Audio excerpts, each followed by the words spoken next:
जैसा कि हमने अब तक देखा था, पहले एग्जामिनेशन में सफलता पाने पर कॉन्ग्रेचुलेशंस, आप सबको एक कॉपर मेडल दिया जाएगा। ये दिखाया जाएगा कि आप इस एकेडमी के लोअर वॉरियर हैं।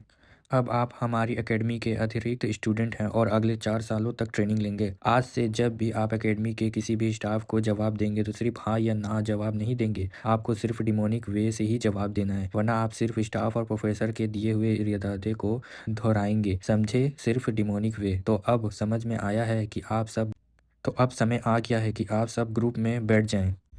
डॉक्टर बोलता है, अब जब मैंने सब कुछ तैयार कर लिया है तो क्या हम तुम्हारा असली इलाज शुरू करें? स्टूडेंट बोलता है, मास्टर विद्या, मेरा नाम जोंग मियोंग बेक है। तुम्हें मुझे मिस्टर कहने की ज़रूरत नहीं, मेरा सिर्फ नाम लो। हाँ तो ठीक है विद्या बेक, क्या मेरी हालत गंभीर है? मुझे ये बताते हुए बहुत बुरा लग रहा है, खासकर ये देखते हुए कि तुम एकेडमिक स्टूडेंट हो, पर तुम्हें ट्रेनिंग शुरू करने से पहले कम से कम 2 हफ्तों का रिकवरी लेना पड़ेगा। क्या? अब क्या करें? अगर नैनो मुझे ठीक करता है तो मैं बहुत जल्द ठीक हो जाऊंगा, लेकिन अगर मैं बहुत जल्दी ठीक हो गया तो शक पैदा हो सकता है। पर अगर मैं यहाँ सिर्फ लेटा रहता हूँ और आम तरीके से इलाज कराता हूँ तो अपने इलाज के तरीके से बहुत टाइम लग जाएगा। और ये भी नहीं भूलना चाहिए कि क्योंकि मुझे एग्जामिनेशंस के तुरंत बाद यहाँ लाया गया है तो मुझे नहीं पता कि उसके बाद क्या हुआ है। ज़्यादा मायूस मत होना, क्योंकि कोई दूसरा विद्या तुम्हें ठीक करने में कम से कम 1 महीना लगाता, लेकिन मैं यहाँ बहुत जल्दी ठीक कर सकता हूँ क्योंकि मैंने विद्या जोंग यू बेक से पढ़ाई की है। पर अगर मैं अपनी ट्रेनिंग में पीछे रह गया तो? डॉक्टर बोलता है, मुझे नहीं पता इसे तुम्हें अच्छा लगे या ना लगे, पर जब तक तुम यहाँ हो मैं तुम्हारे सर सोएपेंग से मार्शल आर्ट सीखने पर आंख बंद कर लूँगा। शुक्रिया डॉक्टर, मैं तुम्हारी इस मेहरबानी से बदला ज़रूर चुकाऊंगा। चलता है, उसकी कोई ज़रूरत नहीं है। ठीक है, अब चलो तुम्हें इस कपड़े से बाहर निकलते हैं ताकि तुम्हारा एक्यूपंक्चर शुरू कर सकें। इसकी माँ का भरोसा। वाह, इसे तो देखो, जहाँ तक मुझे पता है उसने तो कभी मार्शल आर्ट की ट्रेनिंग भी नहीं की, पर वो तो मेरे सोच से भी बहुत ज़्यादा फिट है। खैर, मैंने तो बस यही सुना था कि उसे उसके पास अंदरूनी शक्ति नहीं है, शायद उसने अपनी बाहरी शक्ति को ट्रेन किया हो। चलो तुम्हारे मिडल एक्यूपंक्चर से शुरू करते हैं। नैनो बोलता है, मैं एक तेज़ लोहे की सुई को डिटेक्ट कर रहा हूँ जो यूज़र के शरीर को नुकसान पहुँचाने वाली है। इमरजेंसी डिफेंस मोड शुरू कर रहा हूँ। नहीं नैनो, रुको रुको, वो तो सिर्फ डॉक्टर एक्यूपंक्चर के लिए इस्तेमाल कर रहा है, मेरा इलाज करने के लिए। क्या तुम्हें खतरा और इलाज में फ़र्क नहीं समझ में आता? यूज़र के रिक्वेस्ट पर इमरजेंसी डिफेंस मोड रोका जा रहा है। आपको मुझे ऐसी मेडिकल ट्रीटमेंट की जानकारी पहले से देनी चाहिए थी। मुझे आपके शरीर को बचाने के लिए इमरजेंसी डिफेंस मोड शुरू करना ही पड़ेगा, भले ही खतरा कितना ही छोटा क्यों ना हो। ठीक है, बस अगली बार अकेला इतना जल्दी फैसला मत ले लेना। नैना बोलता है, हाँ मास्टर। हाँ, मेरा पेट थोड़ा सा बेहतर तो लग रहा है। एक्यूपंक्चर के मेडिरियंस के बारे में जानकारी और डायग्राम के लिए सिस्टम में खोजा जा रहा है।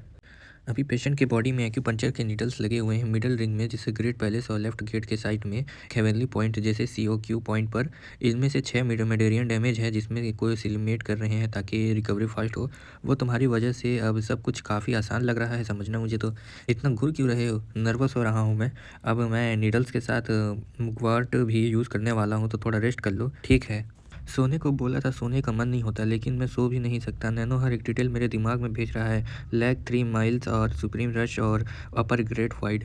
नैनो, मुझे पता है अगर तुम मेरी इंटरनल इंजरीज को हील कर दो तो मैं तुरंत ठीक हो जाऊंगा, लेकिन अगर मैं इतनी जल्दी रिकवरी हो गया तो लोगों को शक पड़ेगा। इसीलिए जब मैं पूरा ठीक हो जाऊं और फिजिकल मेरा पल्स चेक करे तो क्या तुम मेरा पल्स को ऐसे दिखा सकते हो जैसा मैं अभी भी थोड़ा इंजर्ड हूँ? नैनो बोलता है, हाँ, तुम्हारी छोटी पूरी हील हो जाने के बाद भी जब फिजिकल तुम्हारे को डायग्नोस करेंगे तो मैं तुम्हारे पल्स को ऐसा अल्टर कर सकता हूँ कि लगेगा अभी भी इंजर्ड हो।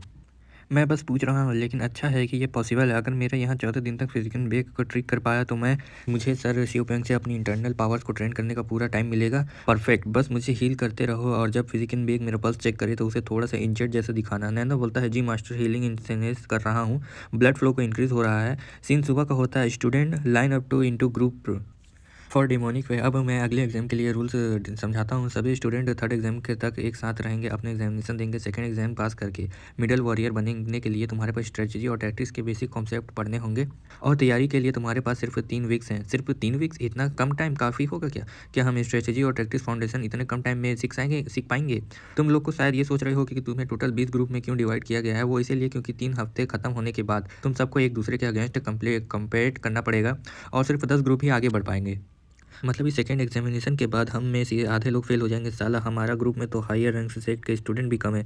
जिन ग्रुप्स में 6 स्टूडेंट वाले हैं उनको तो बड़ा ही एडवांटेज मिल रहा होगा बाकी सबसे। ये सेकंड एग्जामिनेशन पहली बार और आखिरी बार होगा जब तुम्हें एक साथ काम करने के लिए बोल रहा हूँ, इसलिए मिलजुल कर काम करो, वरना तुम सब अपनी बेइज्जती के साथ इस अकेडमी से बाहर निकाल दिए जाओगे एक साथ। ये बंदा तो पूरी तरह डिमोटिवेशन कर देता है सबको। बस आज के लिए अब सब अपने अपने ग्रुप में ड्रोन्स में वापस रेस्ट करो। कल से यहाँ तुम्हारे सामने काइंड मार्शल आर्ट्स प्रोफेसर खड़े हैं। ये साले काइंड दिखते हैं मेरे को, ये तो साले शकल से चोर दिखते हैं। ये प्रोफेसर तुम्हें स्ट्रेटेजी और टैक्टिक्स सिखाएंगे। काइंड, हाँ, ये वही लोग हैं जिन्होंने स्टूडेंट को नॉकआउट कर दिया था, जो एकेडमी से निकलने को रेडी नहीं थे। अब सब के सब अपने यहाँ वापस जाओ। हम देखते हैं ग्रुप 8 के मार्शल आर्ट प्रोफेसर इम्बियोंग को। स्टूडेंट 3, तुम यहाँ क्या कर रहे हो? सर, मैं रुक गया था क्योंकि मुझे आपसे एक सवाल पूछना था। यंग मास्टर मिग्यूम चेन, स्टेल्थ एक्ट। तुम्हें पता है कि ना कि मैं किसी के भी सवाल का जवाब नहीं दे सकता जो तुम्हारी ट्रेनिंग से रिलेटेड हो। जी सर, मुझे पता है। ठीक है, पर क्या सवाल है तुम्हारा? लगता है कि ग्रुप 8 का लीडर मुझे ही बनना चाहिए। ग्रुप के लीडर्स को कल सिलेक्ट किए थे। मुझे पहले से ही समझ जाना चाहिए था कि 6 सेट के हायर्स यहाँ के रूल्स को बिल्कुल परवाह नहीं करते हैं, लेकिन हमारा एक मेंबर स्टूडेंट 7 इन्फॉर्मर ले गया है, तो ग्रुप एग्जामिनेशन के लिए हमें एक मेंबर कम हो गया और हम नहीं चाहते कि किसी वजह से हमारा ग्रुप फेल हो। तुम कहना क्या चाहते हो वैसे? क्योंकि स्टूडेंट 7 आज की असेंबली में नहीं था तो उसे बिल्कुल आइडिया नहीं होगा कि क्या हुआ। मैं चाहता हूँ कि उसका आज की इंस्ट्रक्शन मैं खुद जाके उसे बता दूँ। फिर यंग मास्टर मन में सोचता है, हे तू छोटे से कीड़े, हाँ तू मेरे ही ग्रुप में, लेकिन तेरी किस्मत तो बस यहीं तक चलने वाली है। मैं सीधे इन्फरने जा रहा हूँ ताकि तुझे चूर चूर करके दूर ख़त्म कर दूँ। वो बिल्कुल सही एटीट्यूड है। लगता है तुम्हें अच्छे से समझ आ गया है कि एग्जामिनेशन का असली मकसद क्या था। थोड़ा जल्दी ही, पर फिर भी तुम्हें तारीफ़ के लायक हो। अच्छा सुना तुमने, बिल्कुल सही सोचा। स्टूडेंट 3, मैं खुद ही जाके स्टूडेंट 7 को इंस्ट्रक्शन बता देता हूँ। हाँ प्रोफेसर, इसकी ज़रूरत नहीं है, मैं खुद जा सकता हूँ। एग्जामिनेशन के स्टूडेंट को एकेडमी के मेन हॉल में एंटर करने का बिल्कुल परमिशन नहीं होता।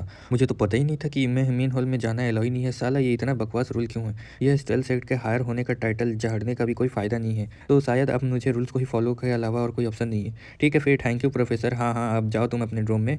प्रोफेसर, हाँ और कोई सवाल है क्या? तो कम से कम ये बता दीजिए कि स्टूडेंट 7 ट्रेनिंग ज्वाइन कब कर पाएगा? आज तो ऑलरेडी लेट हो चुका है, मैं तुमको कल बता दूंगा। Thank you. अब जब बात यहाँ तक पहुँची गई है तो मुझे लगता है उसको रूम लौटाने का वेट करना पड़ेगा।